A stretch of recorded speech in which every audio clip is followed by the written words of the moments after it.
مفتی طارق مسعود کے بیانات کے لیے طارق مسعود آفیشیل کو سبسکرائب کریں۔ طارق مسعود آفیشیل۔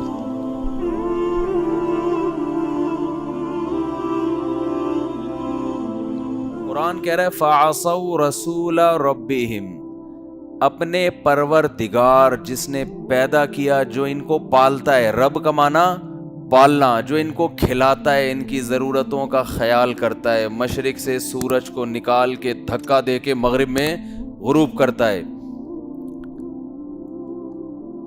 سردی گرمی خزاں بہار یہ موسم اس نے رکھے، فالق الحب والنوات، دانے اور گھٹلی کو پھاڑ کے پودے اور تناور درختوں میں تبدیل کرتا ہے، ينبت لكم به الزرع والزيتون والنخيل، جس سے وہ کھیتیاں پیدا کرتا ہے، زراعت پیدا کرتا ہے، کھجور پیدا کرتا ہے، زیتون پیدا کرتا ہے۔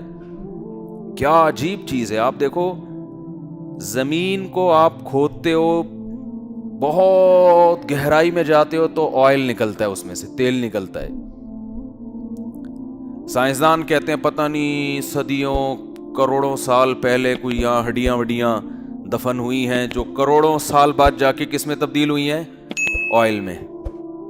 سائنس یہی کہتی ہے بھائی کوئی پروسیس ہوا ہوگا، لیکن ادھر زیتون کی شاخ گاڑی آپ نے ہے بھائی، زیتون کا درخت لگایا، تھوڑے دنوں میں اس کے بیج اور اس کی ٹہنیوں سے تیل نکلنا شروع۔ مٹی کو ایسے پروسیس سے اتنی سپیڈ سے گزارتا ہے کہ وہ تیل میں تبدیل ہو جاتی ہے، وہ تیل میں تبدیل۔ یہ تیل کیسے پیدا ہو رہا ہے بھائی؟ یہ تو نہ کروڑوں سال گزرے نہ اربوں سال گزرے، یہ تو ہمارے سامنے۔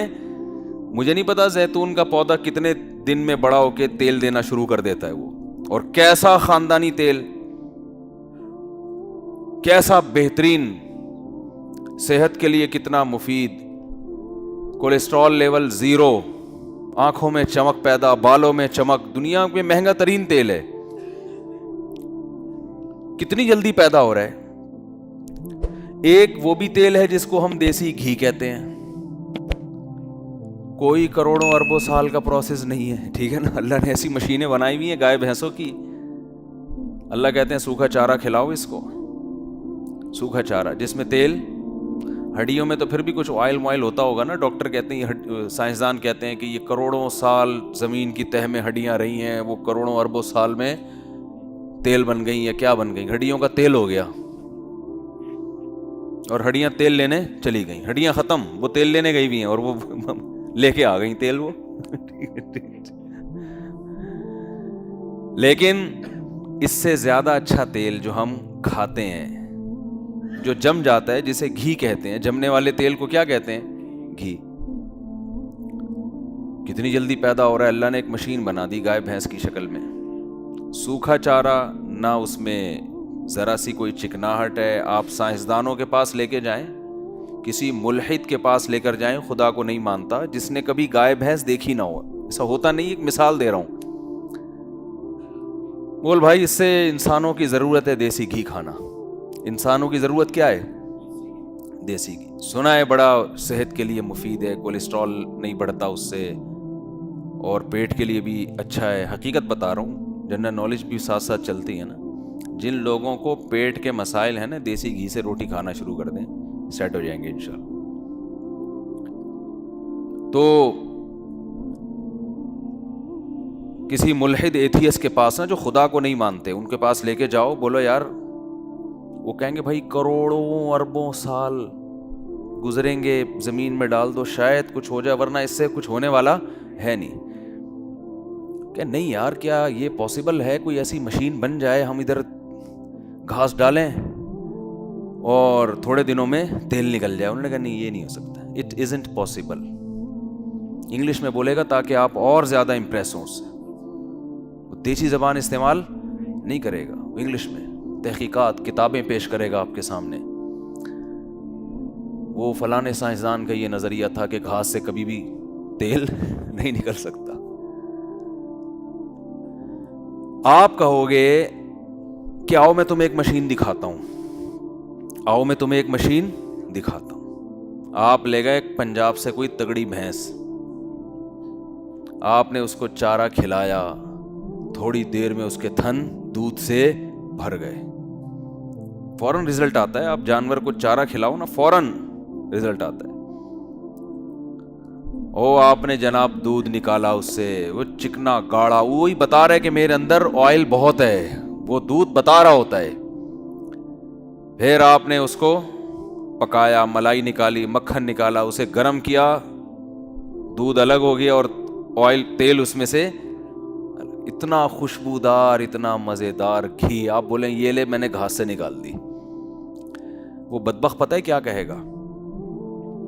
وہ کہے گا کہ کروڑوں اربوں سال میں اس گھاس سے تو تیل نکل نہیں سکا، لیکن ایسی مشین اربوں سال میں آٹومیٹیکلی بن گئی ہے جو اس گھاس سے گھی نکال دیتی ہے، جس کو بھینس کہا جاتا ہے. آئی بات سمجھ میں؟ وہ کیا کہے گا؟ کروڑوں اربوں سال میں ایسی مشین آٹومیٹیکلی خود بخود بھینس جیسی وجود میں آ گئی ہے.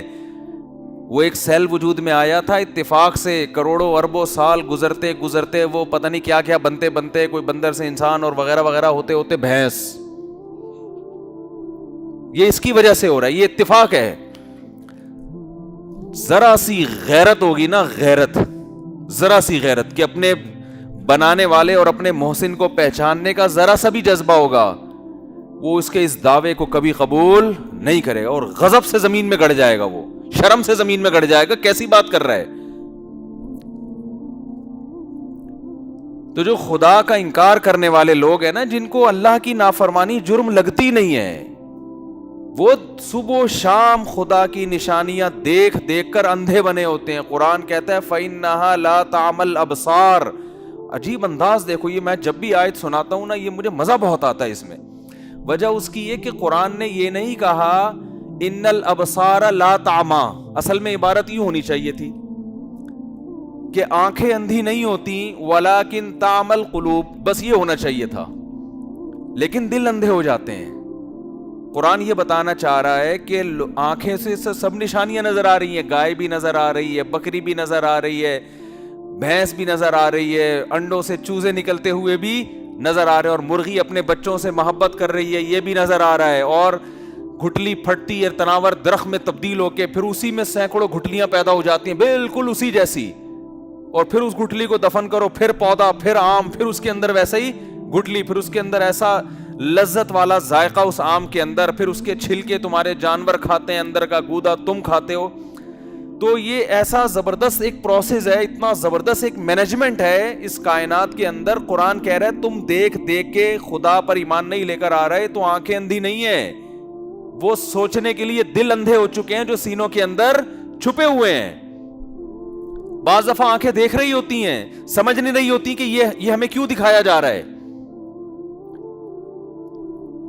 وہ دیکھ رہی ہوتی ہیں. دیکھو آپ کے سامنے کوئی ڈاکو آیا نا، آپ اس کو اسلحہ دکھاؤ گے، آپ نے اس کو اسلحہ دکھایا تو اس نے آپ کا اسلحہ دیکھا، اس کے باوجود وہ آپ کی طرف آ رہا ہے، اس کا مطلب اس نے اسلحہ دیکھا ہے مگر وہ سمجھا نہیں آپ کے پیغام کو کہ آپ اسے پیغام کیا دینا چاہتے ہیں. تو بے وقوف ہے نا، آپ گولی سے اڑا دو گے اس کو.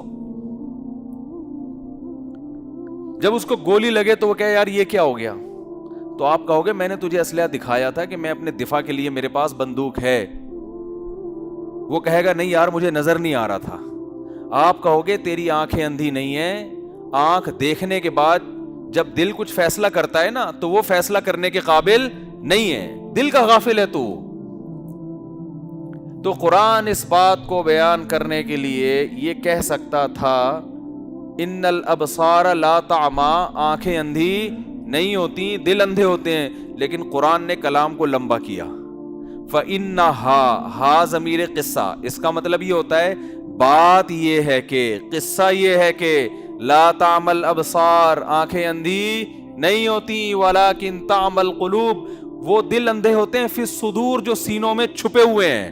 یہ بڑی زبردست بلاغت ہے بھائی، دل تو سینے میں ہی ہوتا ہے نا، یہ بتانے کی کیا ضرورت ہے سینوں میں.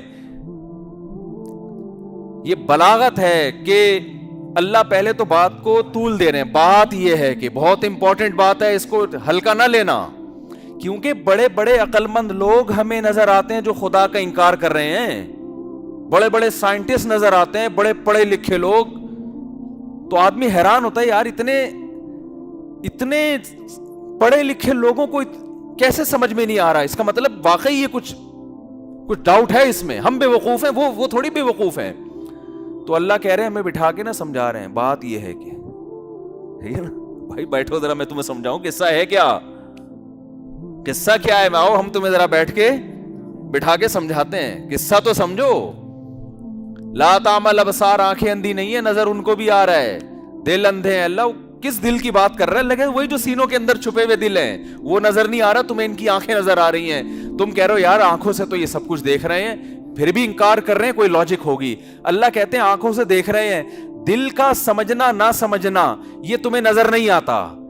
آنکھیں تو ان کی کھلی ہوئی. دیکھو سائنسدانوں کی آنکھیں بند ہوتی، ان کو گائے بھینس بھیڑ بکریاں یہ درخت اور یہ لہلہاتی فصلیں نظر نہ آ رہی ہوتی ہیں، بارشوں کا نظام، پہاڑوں کا نظام. اگر سائنسدانوں کو نظر نہ آ رہا ہوتا، ہم کہتے ہیں یار ان بیچاروں کو پتہ نہیں ہے، ہم دیکھ رہے ہیں. اگر یہ سائنسدان یہ چیزیں دیکھتے تو ہم سے زیادہ خدا پر ایمان لے کر آتے. تو نظر نہیں آ رہا، لیکن اللہ کہتے ہیں یہ تو تمہیں پتہ ہے آنکھوں سے ان کو نظر آ رہا ہے. اللہ کہتے ہیں ایک چیز ایسی ہے کہ اس کے بارے میں تم فیصلہ کر نہیں سکتے، وہ ان کے سینے کے اندر ہے. وہ بھی اوپر ہوتے نا تو تم کہتے یار تو سمجھ بھی رہے ہیں. اللہ کہتے ہیں ہم بتاتے ہیں کہ دیکھ رہے ہیں، سمجھ نہیں رہے، کم بختی ہے. بہت مشکل ہے میرے بھائی، آپ کی سمجھ میں نہیں آ رہا تو سائنسدانوں کی کہاں سے سمجھ میں آئے گا؟ ہے بھائی کیا سمجھ میں آ رہا ہے؟ قرآن کا مفہوم سمجھ میں آ رہا ہے؟ قرآن کیا دعویٰ کر رہا ہے؟ قرآن کہہ رہے ہیں ان کے سینوں کے اندر جو دل ہے نا، چونکہ چھپا دی ہم نے وہ دل، تو اس دل وہ بات سمجھ بھی رہا ہے کہ نہیں سمجھ رہا؟ یہ تم دیکھ نہیں سکتے، یہ ہم تمہیں بتاتے ہیں کہ یہ نہیں سمجھ رہے. وہ کیوں نہیں سمجھ رہے؟ وہ دل اندھے ہو چکے ہیں، ان میں سمجھنے کی صلاحیت ختم ہو چکی ہے، ان میں دیکھنے کی، آبزرو کرنے کی صلاحیت ختم ہو چکی ہے. یہ ایک اس سے بڑا اشکال ہے کہ یار دل میں سمجھنے کی صلاحیت اگر ختم ہو چکی ہوتی تو وہ سائنٹسٹ بنتا، وہ لمس یونیورسٹی کا پروفیسر بنتا ہے بھائی، وہ ترقی کرتے. سمجھنے کی صلاحیت بہت زیادہ ہوتی ہے تبھی تو انسان ترقی کرتا ہے. پاگل لوگ تھوڑی ترقی کرتے ہیں، پاگل تھوڑی ترقی کرتا ہے میرے بھائی. ترقی کون کرتا ہے؟ بڑے ذہین اور فتین لوگ ترقی کرتے ہیں. لیکن اللہ کہہ رہے ہیں ان کے دل کیا ہو گئے ہیں؟ اندھے. اس کا بھی قرآن جواب دیتا ہے. قرآن کہتا ہے افرأیت من اتخذ الہہ ہواہ، کچھ لوگ خواہشات کے ایسے غلام ہو جاتے ہیں کہ ان کو وہ باتیں سمجھ میں آتی ہیں جہاں ان کی خواہشات میں رکاوٹ جو نہیں بن رہی ہوتی. جو چیزیں ان کی خواہشات میں رکاوٹ بنتی ہیں وہ چیزیں ان کی کھوپڑی میں نہیں آتی. اس کی بھی ہمیں مثالیں ملتی ہیں.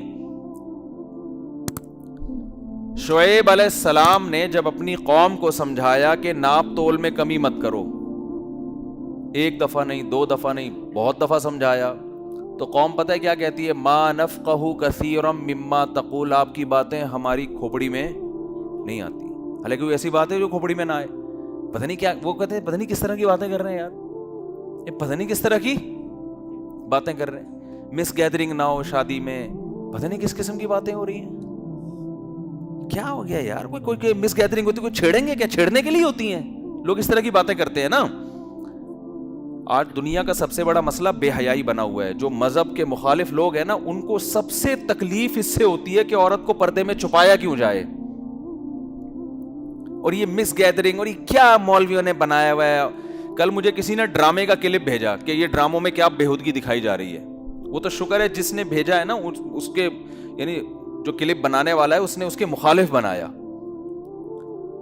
تو اس میں کیا دکھا رہے ہیں کہ تعلق ہے لڑکی سے اور فری ہو رہے ہیں، کسی نے تنبیہ کی ہے، ٹوکا ہے، تو جو ٹوکنے والا ہے اس کو لڑکا کہہ رہا ہے کہ آپ کی سوچ نیگیٹو ہے. میں اگر اس لڑکی سے ہاتھ ملا رہا ہوں، ہیلو ہا ہا ہو کر رہا ہوں، تو ضروری تو نہیں ہے کہ میری نیت بری ہو. آپ ٹوک رہے ہو تو آپ کی سوچ کیا ہے؟ نیگیٹو ہے. شہوت پرست آدمی کو یہ بات بہت جلدی سمجھ میں آئے گی. یار زبردست بات کی، اپنی سوچ کو پازیٹیو کرنے کی ضرورت ہے.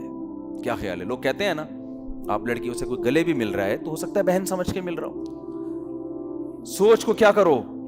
پازیٹیو. یہ اسلام ہے جو آپ کو کہہ رہا ہے واقعی سوچ کو پازیٹیو کرو. اگر کوئی لڑکی سے ہاتھ ملا رہا ہے تو بدگمان نہ ہو آپ. لیکن اس کو بتاؤ کہ ہم پازیٹیو سوچ رکھنے کے باوجود کہتے ہیں کہ آپ کا یہ عمل کیا ہے، یہ غلط ہے، چاہے کتنا پازیٹیو سوچ ہو آپ کی۔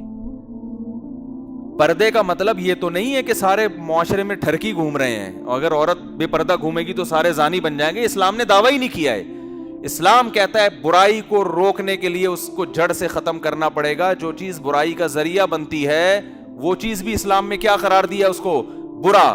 اگر یہاں چرس بکنا شروع ہو جائے، چرس بکنا شروع ہو جائے، منع کریں گے نا حکومت کہ بھئی کیا کر رہے ہو؟ ہم کہیں گے ضروری تو نہیں کہ لوگ خریدیں بھی، ہم نے تو رکھی ہے، ہم نے تو، انسان آزاد ہے، جس کا دل چاہے پیے، جس کا دل چاہے نہ پیے۔ تو ہم کہیں گے اس کی ضرورت کیا ہے بھائی؟ اس بات کا خطرہ موجود ہے کہ لوگ یہ پینا شروع کر دیں۔ تو جہاں مرد اور عورت کا اختلاط ہوگا، اور یہ اختلاط ضروری بھی نہیں ہے، اس کی ضرورت بھی نہیں ہے معاشرے کو۔ کیا ٹائم لگتا ہے یار شادی میں ایک تمبو لگا کے لڑکیوں کو ادھر کر دو، آدمیوں کو ادھر کر دو، کتنا ٹائم لگتا ہے اس میں؟ لیکن خدا کی نافرمانی اور بغاوت پہ ایسے کمر بستہ ہو گئے ہیں۔ وجہ کیا ہے کہ جرم کی ڈیفینیشن چینج کر لی ہے۔ قرآن کہہ رہا ہے فرعون اور ان بستیوں کو ہم نے ہلاک کیا کیونکہ انہوں نے خدا کے حکم کی نافرمانی کی ہے۔ تو اسلام میں جرم اللہ کی نافرمانی ہے، سب سے بڑا جرم۔ اسلام میں اللہ کی نافرمانی بہت بڑا جرم ہے، کیونکہ اللہ ہے، نہیں ہوتا تو پھر تو کرتے رہو۔ جب اسلام کہہ رہا ہے وہ ہے اور اس نے تمہیں پیدا کیا اور اس کا تمہارے سے ربط ہے۔ بہت سے لوگ مانتے ہی نہیں کہ اللہ ہے، بہت سے اللہ مانتے ہیں مگر مخلوق سے اس کا کوئی رابطہ ہی نہیں مانتے، وہ کہہ رہے ہیں بس کوئی رابطہ ہی نہیں ہے۔ یعنی رابطہ اس طور پر ہے کہ بس وہ دیکھ رہا ہے ہو کیا رہا ہے معاشرے میں، ٹھیک ہے نا۔ جتنا اسلام اللہ اور مخلوق کا ربط بیان کرتا ہے نا، اتنا کوئی مذہب بیان نہیں کرتا۔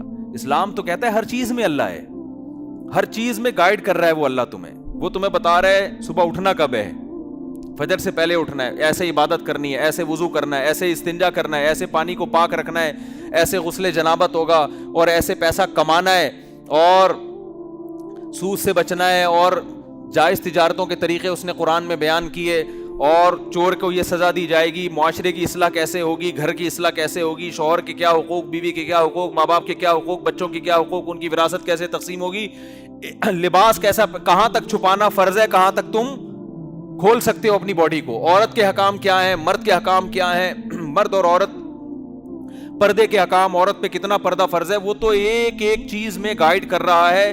اسلام یہ بتاتا ہے کہ جس رب نے، جس ذات نے اس کائنات کو بنایا وہ انسان سے محبت کرتا ہے، اور انسان سے اس کا اتنا گہرا ربط ہے، ایک ایک چیز میں اس نے لاکھوں پیغمبروں کو بھیج کر انسان کو گائیڈ کیا، اور دیکھ رہا ہے، نوٹ کر رہا ہے۔ ما تلفظ من قول الا لدیہ رقیب عتید، تمہاری زبان سے کوئی لفظ ایسا نہیں ہے جو نکلتا ہو اور اسے کیچ کرنے والا، محفوظ کرنے والا کوئی فرشتہ موجود نہ ہو، ایک ایک چیز کی ریکارڈنگ بھی ہو رہی ہے۔ اتنا مخلوق اور خالق کا جو کانٹیکٹ ہے اور رشتہ ہے، یہ اسلام کے علاوہ کوئی اور بیان نہیں کر سکتا، اور یہ بالکل حقیقت ہے بھائی۔ اگر اس رب کا کوئی رشتہ ہے تو پھر بھرپور ہونا چاہیے، نہیں ہے تو پھر بالکل بھی نہیں ہونا چاہیے۔ یہ جو دوسرے مذاہب ہیں نا، انہوں نے ایسا رشتہ بیان کیا کہ پتہ ہی نہیں چلتا کہ ہے بھی کہ نہیں ہے۔ ہندوؤں کے ہاں آپ دیکھ لو، خدا اور مخلوق کا کیا رشتہ ہے، کہتے ہیں اتنا ہی رشتہ ہے کہ بھگوان جائے کرو، تھوڑا بہت کچھ جا کے مندر میں جاؤ تھوڑا سا، وہ بھی وہ سچی مچی کا بھگوان نہیں، یہ والے بھگوانوں سے جا کے بس کچھ مانگ کے آ جایا کرو، جس کی شادی نہیں ہو رہی اس کی شادی ہو جائے، جس کی سیٹنگ ناکام ہو گئی اس کی سیٹنگ صحیح ہو جائے، اور کاروبار واروبار کے یہ، اس کے علاوہ کخ بھی نہیں ہے۔ عیسائیت میں بھی ایسا ہی، یہودیت میں بھی ایسا ہی۔ تو اسلام ہے پورا فقہ فقہا نے قرآن و سنت میں مرتب کیا۔ تو میرے بھائی، اللہ کی نظر میں سب سے بڑا جرم کیا ہے؟ اللہ کی نافرمانی۔ جس نے بنایا، جس نے احسانات کیے، اس کی نافرمانی ہلکا کام نہیں ہے۔ تو میں یہ عرض کر رہا تھا کہ اللہ یہ کہتے ہیں کہ آنکھیں اندھی نہیں ہوتی، وہ دل اندھے ہو جاتے ہیں جو سینوں میں چھپے ہوئے ہیں۔ تو سوال یہ پیدا ہوتا ہے، تو بڑے بڑے ذہین لوگ ہیں، ان کے دل کیسے اندھے ہو گئے بھائی؟ اور اندھے دل ہیں، بصیرت نہیں ہے، تو اتنی ترقی کیسے کر لی انہوں نے؟ میں سمجھا پا رہا ہوں اپنی بات؟ ترقی کیسے کر لی؟ تو اس کی وجہ بھی قرآن بیان کرتا ہے، خواہشات کی غلامی۔ کس کی غلامی؟ خواہشات کی۔ یہاں بھی ایک اشکال ہوگا کہ نہیں جی، ہم تو بہت سے ایسے لبرل لوگوں کو جانتے ہیں جو اپنے خواہشات کے غلام نہیں ہوتے۔ ہمارے یہاں آپ کو ملیں گے 12 بجے سو کے اٹھنے والے, وہ تو 4 بجے اٹھ جاتے ہیں. جو 4 بجے اٹھ رہا ہے وہ خواہشات کا غلام ہو سکتا ہے؟ کیا ہو گیا؟ 4 بجے اٹھ کے جاگنگ کر رہا ہے, ایکسرسائز کر رہا ہے, ہر ایک سے تمیز سے تھینک یو سے بات کر رہا ہے, تھینک یو پہ بات ختم کر رہا ہے, بے ایمانی نہیں کر رہا, اپنے ملک کے ساتھ مخلص ہے, محنتی ہے. گورے کے ذمے آپ کوئی کام لگاؤ اور پاکستانی کے ذمے لگاؤ, رزلٹ دیکھو. گورے صرف بچے پیدا کرنے میں سوچتے ہیں, ان کے ذمے بچے پیدا کرنے کا کام لگا دو, 50 سال تک سوچتا رہے گا کرنے کہ نہیں کرنے. پھر جب ہو جائے گا تو کنفیوز ہوگا کہ میرا ہے پتہ نہیں وسیم بھائی کا کس کا, سمجھ میں نہیں آ رہا ہوں. واللہ اعلم, I cannot explain. اس میں بہت ٹائم لگا گا. یہاں سستی کا مظاہرہ, یعنی چستی کا مظاہرہ نہیں, یہاں بہت سستی کا مظاہرہ کرے گا. اس کو بولے تمہارا ہے, ایک دم شوق لگے گا, سوچ میں پڑ جائے گا, پھر آنکھیں دیکھے گا اس کی. شاید میں زیادہ کہہ گیا ہوں, لیکن بہرحال یہاں وہ اسپیڈ اس کی بہت سلو ہے, بہت سلو اسپیڈ ہے اس کی. باقی ہر کام میں وہ اسپیڈ اس کی بہت زیادہ. چلنے میں دیکھ لو نا آپ, یہاں دیکھو, میں تو باہر بھی ملک میں گیا ہوں, گورے چلتے چلنا اسپیڈ سے واکنگ کر رہے ہوتے ہیں. وہ جب صبح واکنگ کرتے ہیں, اپنے پارک کو بھی ہم دیکھتے ہیں, یہاں بھی ہم نے پارک لوگوں کے دیکھے ہیں. یہاں واکنگ کر رہا ہے یا ٹاکنگ پہ زیادہ زور ہے؟ ابے تو بعد میں بیٹھ کے بات کر لینا, ابھی تو واکنگ کرنے کے لیے آیا ہے.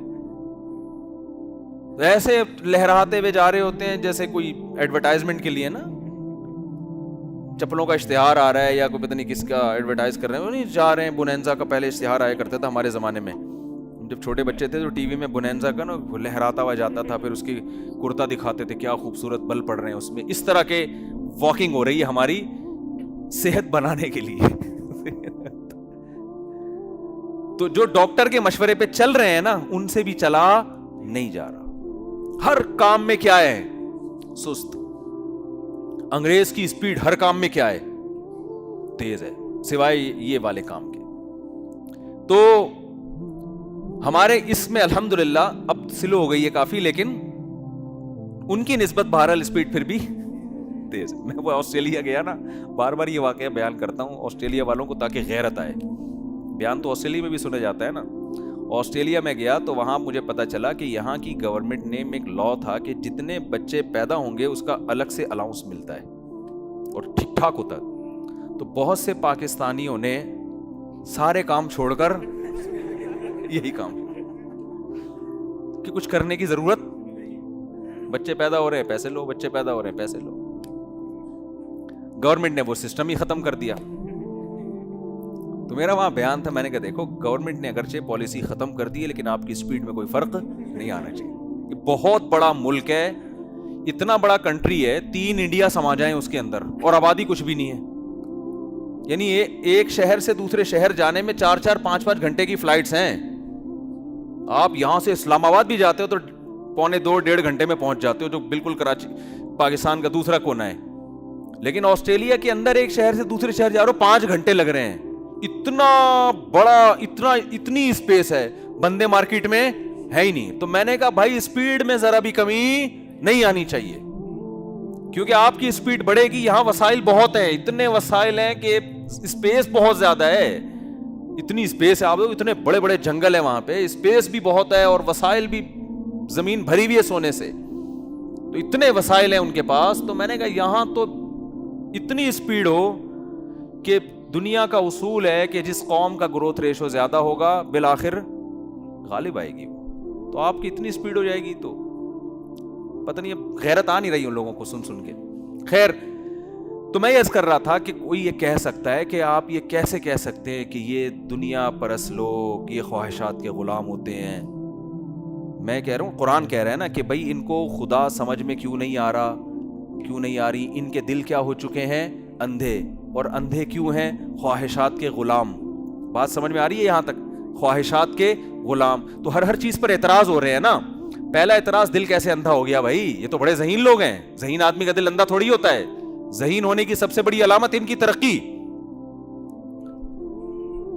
تو اس کا جواب میں نے دیا کہ بھائی ان چیزوں میں تو ذہانت ہے جن سے ان کے مفاد وابستہ ہیں. جن چیزوں سے مفاد وابستہ نہیں ہے وہاں دل بصیرت سے کام نہیں لیتا, وہاں دل اندھے ہیں, خواہشات کی غلامی ہے وہاں پہ. سوال پیدا ہوتا ہے خواہشات کے غلام لوگ تو سست ہوا کرتے ہیں, چستی ان میں نہیں ہوتی. ہمارے ہاں دیکھ لو 12 بجے تک سو کے اٹھ رہے ہیں, کوئی کام کسی کے ذمے لگا دو آدمی عذاب میں آ جاتا ہے. ٹھیکیدار کو بول دو کسی کو بددعا دینی ہو اس کو یہ بددعا دو, اللہ کرے تیرے گھر میں مزدور آئے. حقیقت بتا رہا ہوں, اس وقت اس کی سمجھ میں نہیں آئے گا, یہ اس وقت نہیں آئے گا سمجھ. پھر جب مزدور گھسیں گے نا, تو گھسانا تو آپ کے اختیار میں تھا, نکالنا آپ کے اختیار میں. آپ امریکہ نے جیسے طالبان اور امریکہ کے مذاکرات ہوئے نا, ایسے آپ کو مزدوروں سے قطر مذاکرات کرنے پڑیں گے. یار کوئی لو دو کی پالیسی, نکلو یہاں سے. اتنا لمبا کام کھینچا جائے گا, اتنا لمبا کام. آج ایک شیٹرنگ کا ایک پھٹا آیا ہے ابھی, ہاں دوسرا وہ انڈا موڑ پہ ٹریفک جام تھا وہیں رہ گیا, وہیں سے واپس چلا گیا. کل اتوار ہے, پیر کو آئے گا. پیر کو اتفاق سے اس مزدور کے ماموں کا انتقال ہو گیا. یہ ہوتا ہے. اور پھر اس دوران اسے کوئی اور اچھا ٹھیکہ مل گیا. اب وہ آپ کو منع نہیں کرے گا, ٹھیکیدار کو اچھا ٹھیکہ مل گیا, ادھر بھی الو بنا کے رکھے گا آپ کو, وہاں بھی کھانچا شروع کر دے گا. گئے کام سے, آپ کسی دوسرے کو دے بھی نہیں سکتے کیونکہ کچھ پیسے وہ پھٹے کے ایڈوانس لے چکا تھا آپ سے.